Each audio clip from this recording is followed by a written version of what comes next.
নমস্কাৰ বন্ধু-বান্ধৱীসকল, তোমালোকলৈ আজি মই নাম্বাৰ সিৰিজৰ কেইটামান গুৰুত্বপূৰ্ণ প্ৰশ্ন লৈ আহিছোঁ।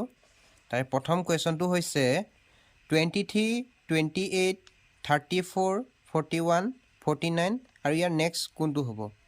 এতিয়া আমি প্ৰথমে সংখ্যাকেইটা পাতি লওঁ। 23, 28, 34, 41, 49 ইয়াৰ নেক্সটটো কি হ'ব সুধিছে।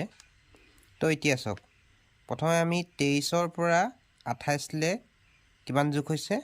5 প্লাছ হৈছে, ঠিক আছে। তো ঠিক তেনেদৰে 28ৰ পৰা 34লৈ কি হৈছে? 6 প্লাছ হৈছে, তো প্লাছ 6 হৈছে, ঠিক আছে। ঠিক তেনেদৰে 34 পৰা 41লৈ কি হৈছে? প্লাছ 7 হৈছে। ঠিক তেনেদৰে একাধিক্ৰমে গৈ আছে। 41ৰ পৰা 49লৈ কিমান প্লাছ হৈছে? 8 প্লাছ হৈছে। তেনেহ'লে 49ৰ পৰা নেক্সটটোলৈ আমাৰ কি হ'ব? প্লাছ 9 হ'ব। তো আমাৰ যদি 49ৰ লগত যদি 9 প্লাছ কৰে কিমান হ'ব? 9 9 9 18, 8 বহিব, 1 বলিব, 4 1 5। তো আনচাৰ কি হ'ব? 58 হৈ যাব। ইয়াৰ কাৰেক্ট আনচাৰটো হ'ব অপশ্যন ডি। এতিয়া আমি আহিছোঁ নেক্সট কুৱেশ্যনটোলৈ। নেক্সট কুৱেশ্যনটো আমাক দিয়া আছে 11, 13, 17, 19, 23, 25 আৰু ইয়াৰ নেক্সট কি হ'ব? তো আমি প্ৰথমে সংখ্যাকেইটা পাতি লওঁ। 11, 13, 17, 19, 23, 25 ইয়াৰ নেক্সটটো কি হ'ব সুধিছে। তো প্ৰথমে আমি চাম কেনেদৰে গৈছে সংখ্যাবোৰ। প্ৰথমে আমি চাওঁতে দেখিছোঁ যে 11 পৰা যেতিয়া 17 হৈছে তেতিয়া কি হৈছে? ইয়াত প্লাছ 6 হৈছে। ঠিক তেনেদৰে চাওক, 13ৰ পৰা 19লৈ যাওঁতে প্লাছ 6 হৈছে, ঠিক আছে। ঠিক তেনেদৰে 17 পৰা যেতিয়া আমাৰ 23লৈ গৈছে তেতিয়া কি হৈছে? প্লাছ 6 হৈছে। ঠিক তেনেদৰে 19ৰ পৰা 25লৈ প্লাছ 6 হৈছে। তেনেহ'লে আমি গম পাইছোঁ যে 23ৰ পৰা যোনটো সংখ্যা হ'ব তাৰ লগত কি হ'ব? 6 প্লাছ হ'ব। তো তেন্তে 23 লগত যদি আমি 6 প্লাছ কৰোঁ, 6 7 8 9 এইফালে 2, তো কি হ'ব? আমাৰ 29 হৈ যাব। তো ইয়াত অপশ্যন কোনটো দিয়া আছে? এ। তো ইয়াৰ কাৰেক্ট আনচাৰটো হ'ব অপশ্যন এ। এতিয়া আমি আহিছোঁ নেক্সট কুৱেশ্যনটোলৈ। এতিয়া ইয়াত কি দিয়া আছে? আমাৰ যোনবোৰ সংখ্যা আছে এই সংখ্যাবোৰ আমাৰ মিশ্ৰ ভগ্নাংশত দিয়া আছে। এতিয়া আমি এই মিশ্ৰ ভগ্নাংশবোৰ আমি অপ্ৰকৃত ভগ্নাংশলৈ প্ৰথমে নি ল'ব লাগিব। তো আমি প্ৰথমে সংখ্যাকেইটা পাতি লৈছোঁ। 7 1/7, 8 2/6 আৰু 9 5/5, 12 2/4, 16 2/3। এতিয়া আমাৰ নেক্সটটো উলিয়াব দিছে। আমি যদি এইকেইটা যদি অপ্ৰকৃত ভগ্নাংশলৈ নিওঁ কি হ'ব? তলত 7 হ'ব এইটোৰ, তো এই দুটা পূৰণ হ'ব। 7 7 গুণ 49, 49 একে কিমান হ'ব? 50 হৈ যাব। ঠিক তেনেদৰে গোটেই সকলোবোৰ কৰিব লাগিব। ইয়াত 6 বহিব, এইটো কৰিলে 6 8 গুণ 48, 48 2 50। নেক্সটটো হ'ব 5 5 9 গুণ 45, 45 5 50। নেক্সটটো হ'ব ইয়াত 4 বহিব আৰু 4 বাৰ 48, 48 2 কিমান হ'ব? 50 হ'ব। ঠিক তেনেদৰে নেক্সটটো কি হ'ব? তলত 3 বহিব, 16 3 গুণ 48, 48 2 50। তেনেহ'লে আমি নেক্সটটো কেনেকৈ হ'ব? নেক্সটটো তলত 2 বহিব আৰু ইয়াত ওপৰত 50 হ'ব। তো ইয়াৰ কাৰেক্ট আনচাৰটো কোনটো হ'ব? অপশ্যন ডি হ'ব। 50/2টো যদি আমি মিশ্ৰ ভগ্নাংশলৈ নিওঁ তেনেহ'লে হ'ব তলত 2 বহিব আৰু ইয়াত বহিব তোমাৰ 24 বহিব আৰু ইয়াত 2 বহিব।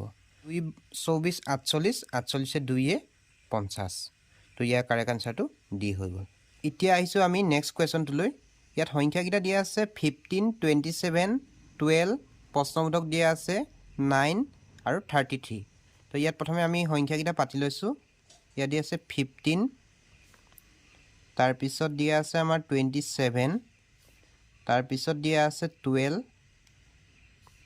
তাৰ পিছত প্ৰশ্নবোধক দিয়া আছে ধৰ ডেছ হৈ গৈছো মই তাৰ পিছত দিয়া আছে 9 তাৰ পিছত আহে 33 ঠিক আছে তো এতিয়া চোৱা যেতিয়া আমাৰ 15 পৰা 12 পাবলৈ আমাৰ কি হৈছে 3 মাইনাস হৈছে ঠিক তেনেদৰে 12 পৰা 9 পাবলৈ 3 মাইনাস হৈছে ঠিক আছে তো আমি যদি চাওঁ ইয়াত আমাৰ কি হৈছে 27 ৰ লগত ইয়াত 3 প্লাস হৈছে ঠিক আছে প্লাস 3 হৈছে তেতিয়া কি হ'ব ইয়াত 30 হ'ব আৰু 30 লগত যদি আমি 3 প্লাস কৰো তেনেহলে ইয়াত হৈ যায় 33 তো ইয়াৰ কাৰেক্ট আনসাৰটো কি হ'ব অপচন ডি হ'ব এতিয়া আমাৰ নেক্সট কোৱেশ্যনটো দিয়া আছে 5 10 17 26 আৰু প্ৰশ্নবোধক দিয়া আছে আমি প্ৰথমে সংখ্যাকেইটা পাতি লৈছো 5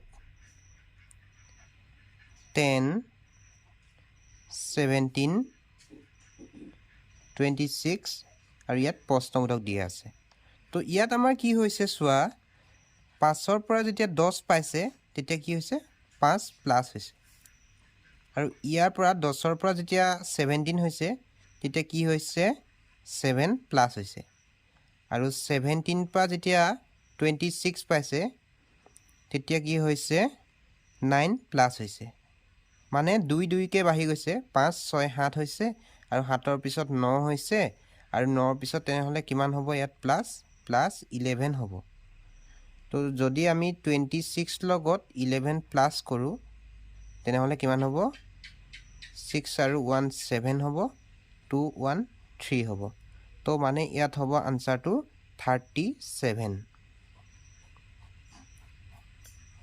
তো আমাৰ 37 কোনটো আছে অপচন এ আছে এতিয়া আহিছো আমি নেক্সট কোৱেশ্যনটোলৈ নেক্সট কোৱেশ্যনটো আমাৰ দিয়া আছে 5 17 53 প্ৰশ্নবোধক 485 এতিয়া আমি সংখ্যাকেইটা প্ৰথমে পাতি লওঁ 5 দিয়া আছে 17 53 ইয়াত প্ৰশ্নবোধক দিয়া আছে আৰু 485 এতিয়া আমি প্ৰথমে চাওঁ যে 5 ৰ পিছত 17 কেনেকৈ হ'ল ইয়াত কি হৈছে 5 ৰ লগত প্ৰথমে কি হৈছে 3 পূৰণ হৈছে প্লাস 2 হৈছে তো তেতিয়া কি হৈছে 17 হৈছে ঠিক তেনেদৰে আমি যদি চাওঁ এই 17 লগত কি হৈছে প্ৰথমে 3 পূৰণ হৈছে তো আমি যদি 17 লগত যদি 3 পূৰণ কৰো 7 3 গুণ 21 1 বহিলে 2 উকলিলে 3 গুণ 3 4 5 51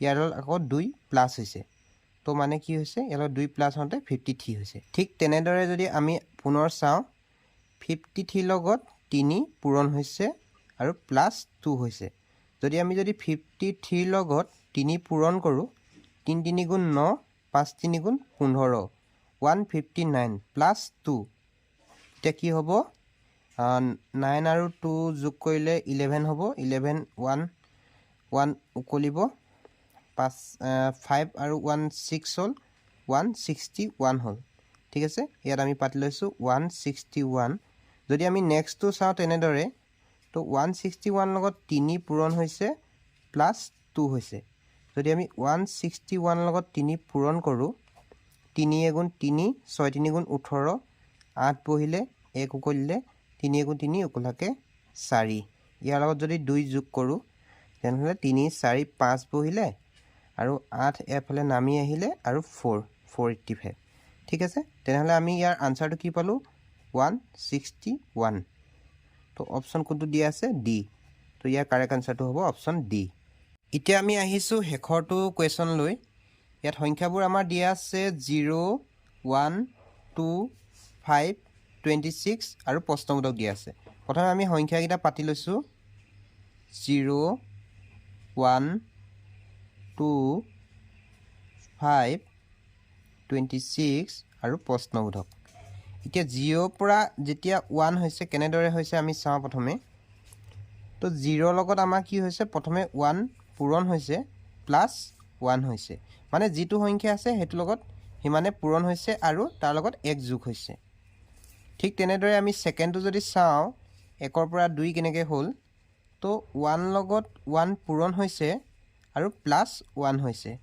তো একে একে 1 আৰু 1 লগত 1 যোগ কৰিলে 2 হৈছে ঠিক তেনেদৰে আমি যদি নেক্সটটো চাওঁ 2 * 2 প্লাস 1 হৈছে 2 * 2 = 4 4 লগত আৰু 1 যোগ হৈছে 5 হৈছে ঠিক তেনেদৰে আমি যদি নেক্সটটো চাওঁ 5 লগত 5 পূৰণ হৈছে প্লাস 1 হৈছে তো 5 5 * 25 25 লগত 1 যোগ কৰিলে 26 হৈছে ঠিক তেনেদৰে আমি যদি নেক্সটটো চাওঁ 26 লগত 26 পূৰণ হৈছে আৰু প্লাস 1 হৈছে যদি আমি 26 লগত যদি 26 পূৰণ কৰোঁ তেনেহলে আমাৰ হ'ব 6 6 * 36 36 6 বহিব 3 উকলিব 6 2 * 12 13 14 15 6 2 * 12 2 বহিব 1 উকলিব 2 2 * 4 4 1 5